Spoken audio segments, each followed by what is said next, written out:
Yo tout le monde, ici la Pitchoun, j'espère que vous allez bien et aujourd'hui on se retrouve pour une nouvelle vidéo.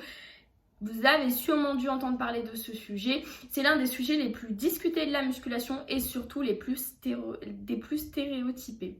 On va parler de la sèche. Oui, on va muscler. On lâche rien, surtout.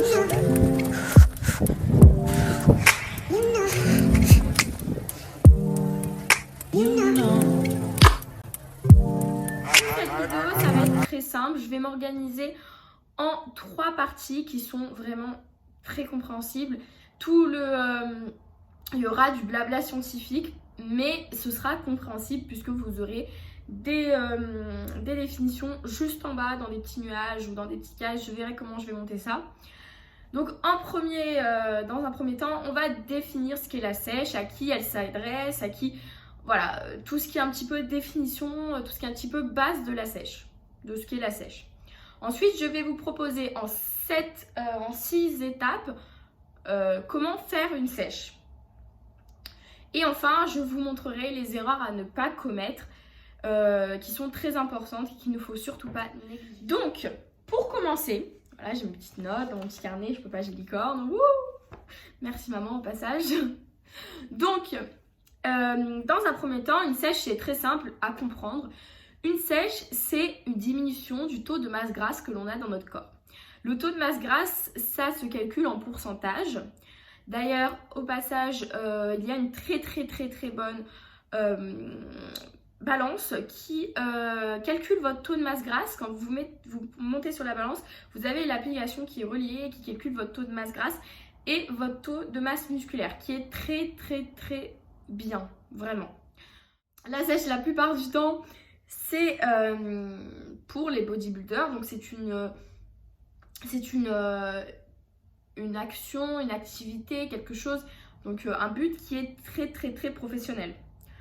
La plupart du temps, c'est pour des bodybuilders, bodybuildeuses ou pour les compétitions telles que les compétitions de boxe ou autre chose comme ça.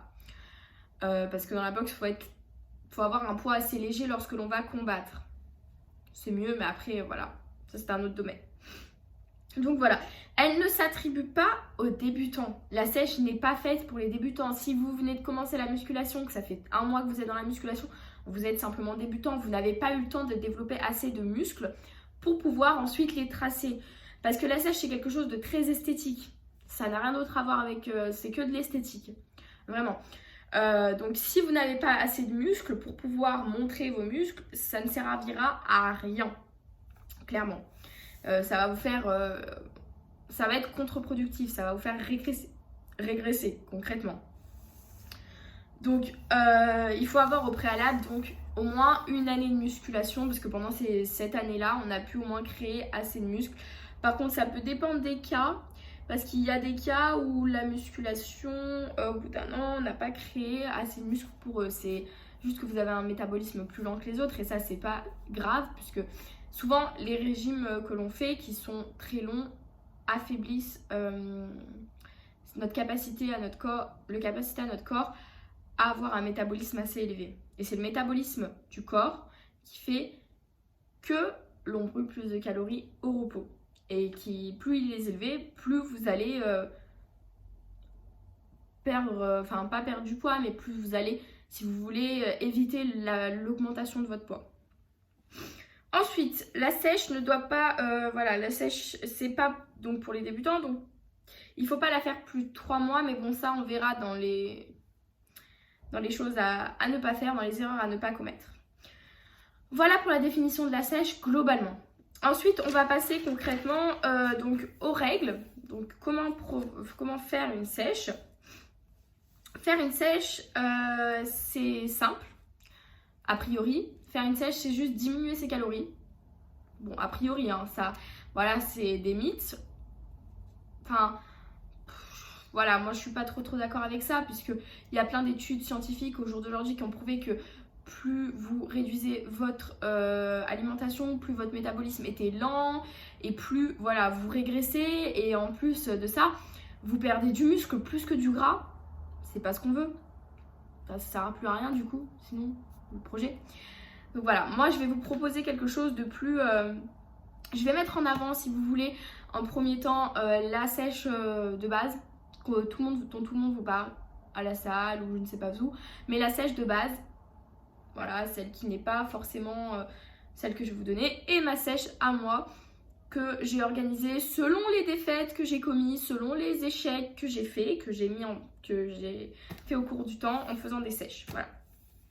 Donc dans un premier temps, la sèche de base, c'est une diminution des calories et une réduction du training, puisque vous avez moins d'énergie pour faire vos trainings. Donc forcément, s'ensuit un training nul, enfin en tout cas moins performant. Et vous allez perdre du poids grâce à ça. Donc en diminuant les glucides. Jusque là, ça c'est la base, c'est la sèche de tout le monde vous parle.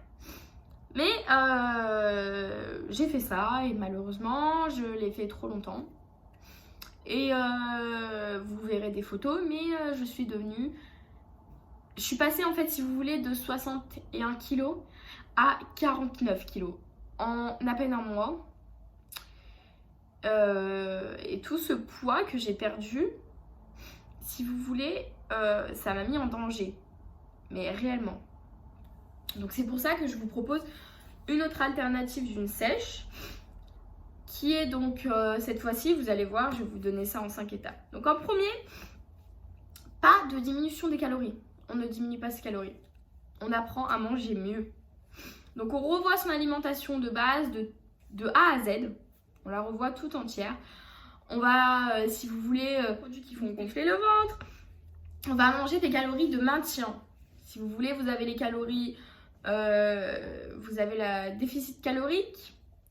Et vous avez, lorsque vous mangez plus de calories, pour les prises de masse, qui est complètement autre chose. Je ferai une vidéo d'ailleurs dessus aussi. Et vous avez les calories de maintien, celles qui vous permettent de garder votre poids normal, celles qui vous permettent de vous maintenir en bonne santé. Et ben moi, je préconise lors d'une sèche de garder ces calories de maintien et de manger intelligemment. Donc c'est-à-dire, manger intelligemment, c'est-à-dire pas diminuer les glucides ou les lipides ou quoi que ce soit, juste regarder plus loin que les macronutriments. Voilà, aller vers les micronutriments, si vous voulez. Car c'est surtout qu'il a été démontré par des études scientifiques il y a pas longtemps. Et aussi, si vous voulez voir l'évolution d'une youtubeuse qui a augmenté ses calories et qui a vraiment fait un miracle, vous avez Caroline Rowe. Voilà, elle a augmenté ses calories, ça a marché. Donc voilà, les études scientifiques sont très très très probantes. Lorsque l'on diminue les lorsque l'on augmente les calories, du poids. Pourquoi ? Très simplement, quand on diminue les calories, sur le long terme, c'est pas très productif. Vous allez perdre du poids sur le court terme, ça c'est clair, c'est net. Mais le poids, vous allez le reprendre en x10, Enfin, vous allez le reprendre, hein, ça c'est sûr. Mais en tout cas, vous allez en reprendre plus de poids. Et c'est pas ce qu'on veut parce que c'est pas... Enfin, ça sert à rien. Clairement, ça sert à rien. Ensuite, donc voilà, mangez plus de légumes, mangez plus de fibres. Voilà, si vous voulez peut-être essayer le jeûne intermittent, tout en sachant qu'il ne faut toujours pas réduire ses calories. Le jeûne intermittent, c'est juste pour avoir un ventre plus plat, pour laisser son transit se reposer. Voilà, au moins assez longtemps en tout cas.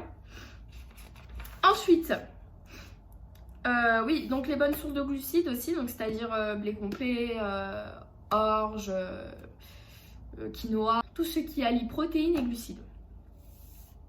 Vous pouvez vous faire des plaisirs, hein, ça ne change pas. Seulement, faut faire attention à son alimentation. Faut pas en abuser, il faut pas non plus, il faut pas non plus se priver. La vie est courte. Enfin, ça sert à rien de se priver dans tous les cas quand vous vous privez. Vous mettez en place une prise de poids. Pourquoi ? Parce que dès que vous allez manger quelque chose, il va stocker votre corps. Parce qu'il va penser, oui, elle veut me mettre en famine, faut pas que... Elle veut me priver de mes calories, il faut pas que... Voilà, il faut pas que je garde ça. Parce que si elle me prive de mes calories, il faut que j'ai des forces. On sait jamais. Donc voilà, ça c'est le truc à ne pas faire. Après, les plaisirs, c'est pas tous les jours, hein, bien sûr. Les plaisirs, c'est aller... admettons, vous avez tel repas par semaine. Voilà, c'est 20% de trash et 80% de sain, quoi. Parce que sinon, ça va pas le faire. Voilà.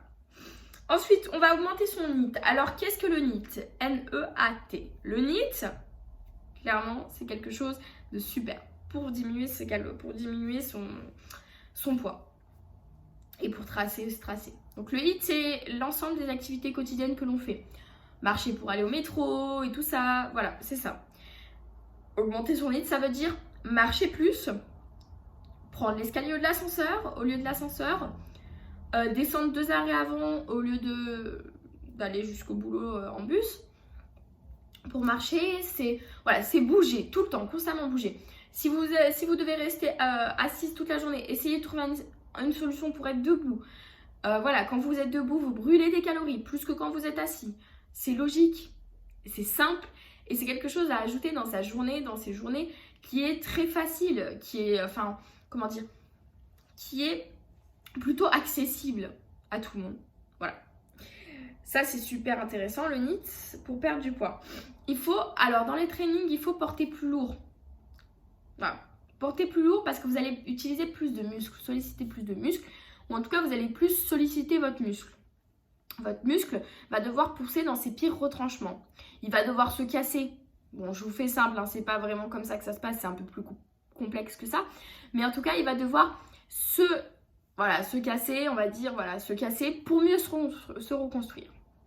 Donc, si vous ne poussez pas votre muscle dans ses pires retranchements, il ne se reconstruira jamais, qu'on soit clair, ou en tout cas, il ne se reconstruira pas forcément, aussi vite. Donc, c'est pour ça qu'il faut porter plus lourd, puisque vous allez brûler plus de calories. Wow, j'ai mis du temps avant de me dire cette phrase. Vous allez brûler plus de calories. Ensuite, on va aussi ajouter du HIIT, du High Intensity Interval Training. Excusez-moi pour mon accent, c'est nul. Donc voilà, du training à haute intensité en intervalle. Vous avez une séance d'ailleurs dans ma chaîne YouTube, je vous mettrai le lien en barre d'infos. Voilà, si vous voulez la faire. Ça, c'est super parce qu'en fait, le High Intensity Interval Training, le HIIT, brûle des calories 24 heures après la séance. Brûle encore des calories 24 heures après la séance. Le HIIT, c'est très simple. C'est un exercice qui est court en temps, mais, donc déjà, il vous fait gagner du temps, mais qui va vous faire brûler énormément de calories. C'est-à-dire que lorsque vous faites 40 minutes de vélo, vous allez brûler, soi-disant pour les femmes, pour une femme de ma taille, vous allez brûler 300 calories. Très peu. Hein. Quand vous allez faire 30 minutes de HIIT, vous allez brûler au moins 800 à 900 calories, quoi. C'est énorme. La quantité de calories que vous brûlez avec le HIIT est énorme et non négligeable. Ensuite, voilà, le dodo, dormir. Ça, c'est primordial. Dormir au moins 7 heures. C'est primordial puisque c'est quand vous dormez que votre muscle se reconstruit. Vous ne dormez pas, vous grossissez parce que vous allez vous jeter vers des choix plus sucrés dans votre alimentation parce que vous allez être fatigué. Votre corps va vous dire jette-toi sur ça, sur ce qui est d'industriel, sur ce qui est... Voilà, privilégiez tout le temps le dodo et aussi les choses non modifiées. Donc les aliments non modifiés. Voilà, c'est simple. Et enfin, on va passer donc au dernier, c'est l'hydratation. L'un des points les plus... C'est comme le dodo, l'hydratation, c'est la même chose, c'est pareil, c'est très important, c'est non négligeable. Quand je vois que, par exemple, mon copain, je le vois jamais boire d'eau. Et tout le temps, je lui dis bois, parce que c'est hyper important. Ça évite la rétention d'eau. Vous êtes moins gonflé, puisque la rétention d'eau, ça vous fait gonfler. Comment savoir si vous faites de la rétention d'eau? Le matin, quand vous vous levez, vous avez les yeux gonflés, les mains gonflées, les pieds gonflés. En fin de journée, vous avez les jambes gonflées. Ça, c'est de la rétention d'eau. J'ai craché. J'espère que vous n'avez pas vu. Ça, c'est de la rétention d'eau. Donc voilà, 1,5 à 2 litres par jour, c'est très bien. Ayez toujours votre bouteille sur vous. Moi, les gens me prennent pour une folle parce que j'ai une bouteille comme ça, toujours sur moi. Genre, elle fait 3 fois ma taille. Mais c'est pas grave, je m'en fous. Parce que j'ai des objectifs et je veux les atteindre. Voilà, faut faire des choix dans la vie. Vous allez faire des choix et vous allez y arriver. Il n'y a pas de raison de ne pas y arriver. Donc voilà, ensuite, c'est très simple de faire une sèche. Là, je vous donne la sèche que moi, je vous conseille, pas les sèches de base. Parce que les sèches de base, ils vont vous dire oui, bon, buvez beaucoup, ça ils vont vous le dire, dormez beaucoup, ça ils vont vous le dire, mais ils vont vous dire diminuer les calories. Moi, je préfère pas diminuer les calories, je préfère augmenter ma dépense énergétique. Soyons intelligents. Voilà, soyons soyons conscients de ce que ça peut créer. Ensuite, les erreurs à ne pas commettre, ça n'existe pas. Pardon. Donc les erreurs à ne pas commettre. C'est très simple. Une sèche, ça ne doit pas durer plus de 3 mois. 3 à 4 mois maximum. Impossible que ça dure plus. Voilà, c'est quelque chose qui se fait sur du long terme. Voilà, qui est très dur et très fatigant. Après, normalement, les vraies sèches des bodybuilders sont très fatigantes. Voilà, moi je vous propose une sèche adaptée qui va pas vous fatiguer normalement. Mais cette sèche doit durer pas plus de 3 mois, 3 à 4 mois. Sinon, c'est pas possible. Voilà. On ne doit pas faire des sèches non plus chaque année, ça c'est une grosse erreur. Si vous faites une sèche, parce que les gens ils ont pour habitude de vouloir être secs en été, absolument. Du coup ils font une sèche tous les 2 mois avant l'été. Voilà. Et ben ça les fait régresser. Ça fait en fait, si vous voulez, le muscle il n'a pas le temps d'évoluer. On n'a pas le temps d'évoluer en un an. Enfin, je veux dire, si à chaque fois vous épuisez votre muscle tous les ans. Et à un moment donné, c'est comme une Lamborghini. Si tous les ans, vous faites des accidents, si tous les mois, vous faites des accidents avec, à un moment donné, elle va pas marcher longtemps, hein, votre Lamborghini. Hein. Voilà. Pareil, il faut mettre du bon carburant à la Lamborghini. Enfin, voilà. Voyez-vous comme une Lamborghini, pas comme une Clio, quoi. À un moment donné, je sais pas. Ensuite, quoi d'autre? Faites attention à ne pas écouter tout le monde. Votre sèche, c'est vous et vous. Voilà. Parce que moi j'ai fait l'erreur de faire une sèche et en fait ça m'a mené, j'ai fait l'erreur de faire une sèche. La musculation, j'ai fait une sèche et vraiment je regrette de l'avoir fait au début parce que de ne pas avoir demandé de l'aide, il faut demander de l'aide, c'est important. Parce que j'ai perdu énormément de poids, je vous mettrai les photos avant après. J'étais musclée certes, mais j'ai perdu tout mon muscle en fait, j'ai perdu tout ce pourquoi je me suis battue. Et la deuxième sèche que j'ai faite, en fait j'ai perdu aucun muscle. Clairement, j'ai perdu aucun muscle. J'étais chère musclée, j'étais bien. Mais la première que j'ai faite, j'étais... franchement, je ressemblais à rien quoi. Voilà. Après voilà, ça n'a pas été bon pour moi parce que moi j'avais des problèmes avec l'alimentation. Voilà, ça n'a pas forcément été facile pour moi les sèches parce que quand on est anorexique, la sèche se transforme vite en je mange plus rien. Voilà, c'est où je me fais vomir quoi, c'est pas très cool. Donc voilà, faire attention aussi à ça. Je crois que j'ai rien oublié. Voilà, n'hésitez pas à vous abonner, à laisser en commentaire ce que vous avez pensé de cette vidéo, à me poser des questions si vous n'avez pas compris tout ou si j'ai parlé trop vite peut-être. Quoi d'autre? N'hésitez pas à vous abonner à La Fichoune sur Instagram, sur Facebook, sur Snapchat, n'hésitez pas. Voilà, c'est des réseaux sociaux où je poste souvent, où je parle souvent de muscu, voilà, d'entraînement, de training, de yoga et tout ça. Voilà, aussi, restez positifs.